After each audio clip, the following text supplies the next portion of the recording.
Como é grande essas daqui. Impressiona o tamanho.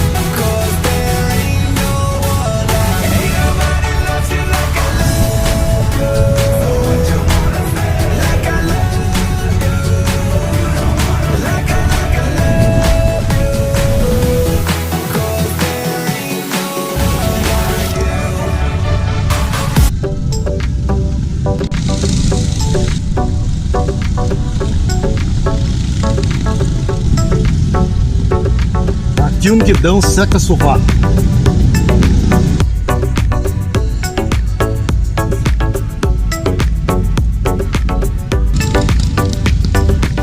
Bom pessoal, primeira rodada aqui no Dringar, experimentando esses deliciosos churros aqui com uma Coca-Cola. Segunda rodada pessoal, aqui um Bauruzinho.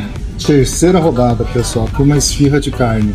Quarta rodada pessoal, aqui você tem a oportunidade de saborear esse delicioso sorvete.